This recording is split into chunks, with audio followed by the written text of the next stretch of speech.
ne se détourne pas des bornes des apôtres. Amen. Ceci, l'enseignement, si maintenant, ça sera dans la deuxième phase.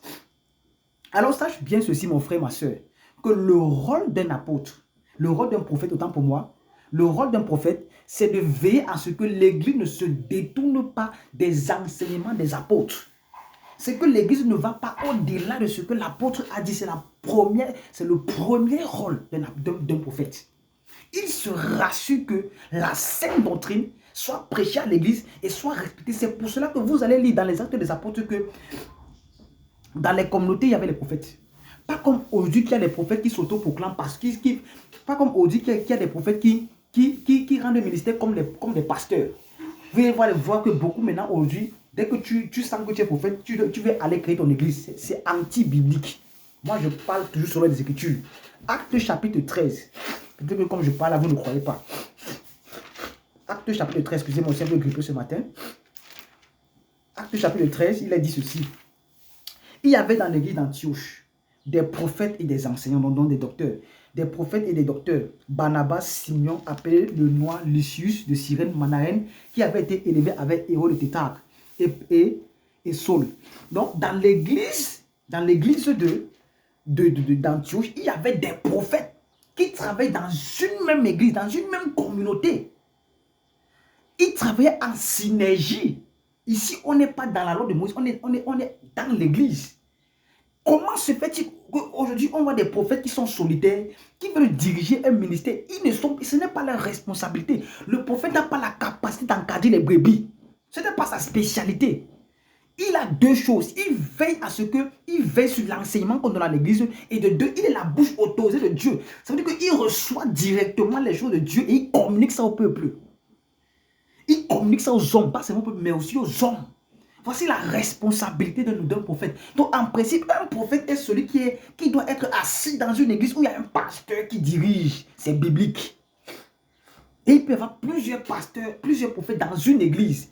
Pas parce qu'il est prophète qu'il est plus grand que le pasteur. Non, c'est encore l'erreur qu'on a commis aujourd'hui à l'église.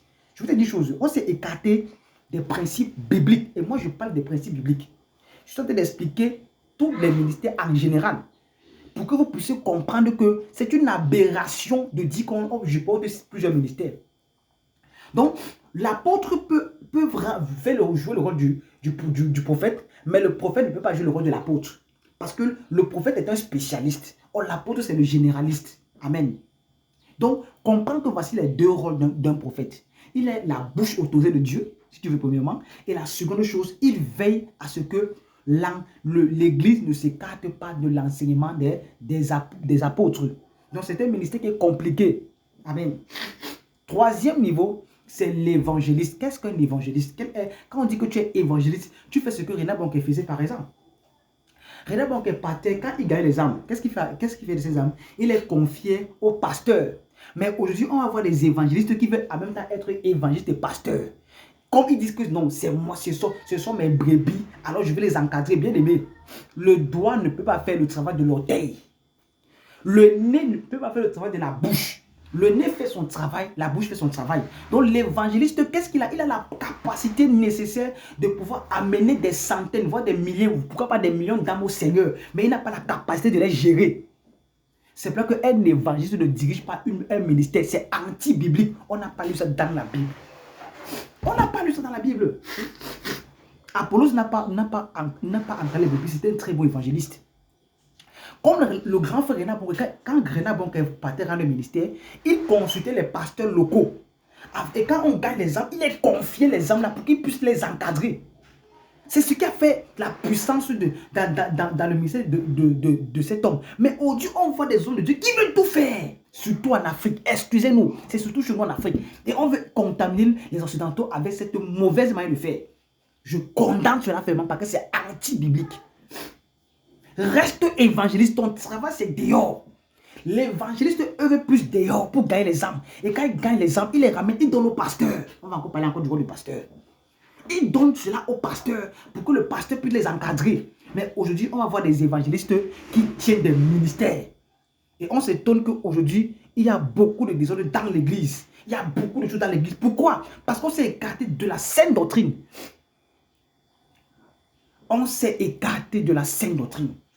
On s'est écarté de la vérité, frère. Je dénonce cela ce matin. C'est anti-biblique. Évangéliste, toi, reste dans ton domaine.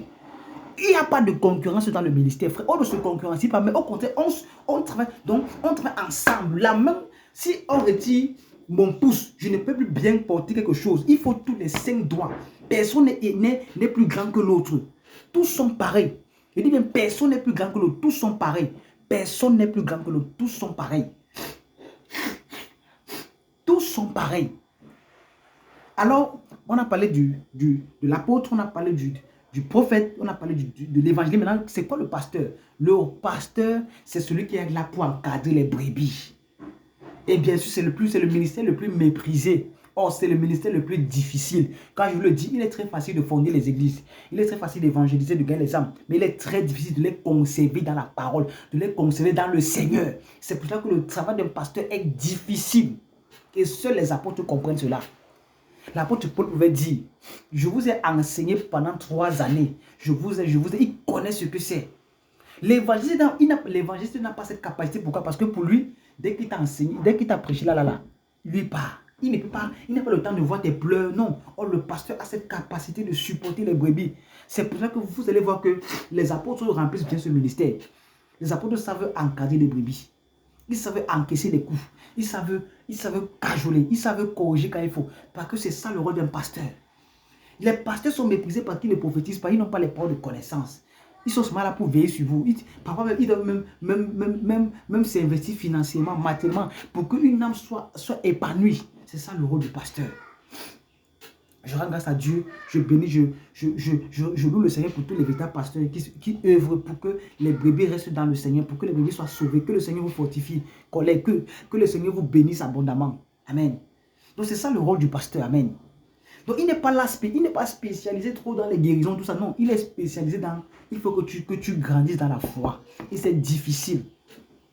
Mais c'est les plus méprisés parce qu'on aime plus les prophètes parce qu'ils prophétisent.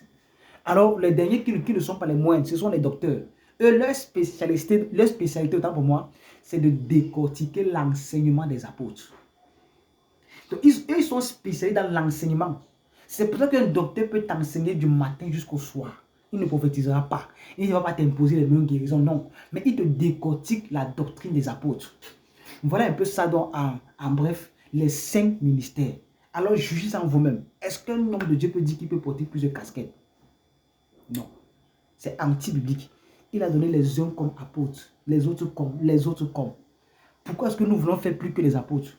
Les apôtres ne sont pas appelés apôtres prophètes dans la parole de Dieu, jamais. Ils ne sont pas dit qu'ils sont apôtres prophètes. Ils se sont appelés juste apôtres. Mais pourquoi est-ce que nous voulons déborder, bien-aimés? Écoutez, il y a une chose qui est vraie. Un homme de Dieu peut commencer le service sans toutefois connaître son appel. Il y a des personnes qui font même 10-15 ans après qu'ils connaissent leur appel. Ça a été comme mon cas. Quand Dieu m'a appelé, il ne m'a pas dit que j'étais apôtre. En 2016, je connaissais déjà que j'étais appelé, mais c'est en 2017, 12 ans plus tard, que j'ai su que j'avais l'appel apostolique. Il m'a fallu 2 années pour l'accepter. C'est en 2019 que je l'ai accepté parce que Dieu m'a dit, regarde-toi comme je te regarde. Et aujourd'hui, beaucoup de personnes me disent, mais tu as trop la grosse tête. Pourquoi tu dis que tu es apôtre? Non, ce n'est pas question de grosse tête, frère. Ce n'est pas question de longévité dans l'œuvre. L'apôtre Paul était apôtre le jour que Dieu l'a appelé. Et bien même avant. Il n'y a pas de grade dans le ministère, frère. Et on ne se combat pas. Les ministères doivent travailler ensemble, en collaboration. Parce qu'on est un corps. C'est comme la main. Un doigt quitte. Je ne peux plus porter rien. Ça sera difficile de porter. Donc même celui-ci qui est petit, il a de la valeur comme celui-ci. Personne ne peut dire que je suis plus grand que toi. Arrêtons de nous concurrencer, homme de Dieu. Arrêtons de nous combattre. Parce que dans l'esprit, en fait, qu'est-ce qui se passe dans l'esprit de... Quel est au fond l'esprit? C'est qu'on veut conserver les brebis pour nous-mêmes. On veut en même temps être des pasteurs, des apôtres, des docteurs, des évangélistes. Sans toutefois comprendre que la brebis a besoin de moi, c'est vrai. Mais elle a aussi besoin de s'abreuver ailleurs, pourvu que ça soit les bonnes sources. Parce que personne ne détient le monopole de la connaissance. Personne ne peut... je ne peux pas tout communiquer à une brebis. Je suis dans un couloir spécial. Et je dois rester dans mon couloir. Amen. Donc, bien aimé, je veux nous encourager ce soir, ce matin, pour moi, à comprendre que On ne se combat pas dans le ministère, non.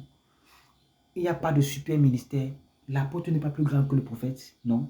Quand la Bible dit que Dieu a établi premièrement les apôtres, ce n'est pas à dire que l'apôtre est plus grand que le prophète, non. C'est parce que Dieu, c'est un Dieu d'ordre. Et tous ces ministères se complètent. Amen.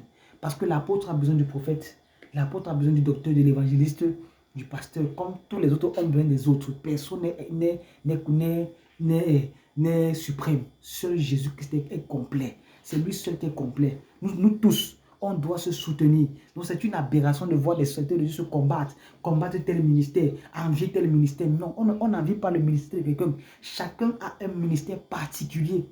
Et on va prier les uns pour les autres et non se jalouser, et non se critiquer, non passer le temps à s'insulter. Non, non frère, répentons-nous. Revenons à la simplicité de l'évangile. Donc tous ceux-là qui se font appeler apôtres, prophètes, vous êtes dans l'erreur. Je n'ai pas dit que cela va forcément vous amener en enfer. Mais vous êtes dans l'erreur. Pourquoi? Parce que vous manquez, je ne peux pas dire la révélation, mais la compréhension du Saint-Esprit. Je vais un peu laisser ce thème révélation. Mais vous manquez la compréhension du Saint-Esprit. Parce que vous ignorez c'est quoi un apôtre. Vous ignorez c'est quoi un prophète. Vous ignorez c'est quoi un pasteur, un docteur, évangéliste.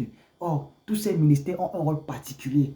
Donc, je prie que le Seigneur t'accorde la grâce, toi qui es un appel, que le Seigneur te révèle ton appel et que tu restes dans ton appel jusqu'à ta mort. Que tu ne te détournes pas. Tu peux ne pas connaître ton appel, c'est une chose. Mais si tu connais ton appel, demeure dans cet appel et comprends que tu ne peux pas porter deux ministères. Tu as un seul ministère. Que le Seigneur te bénisse. Que le Seigneur bénisse ce matin. Au nom de Jésus-Christ.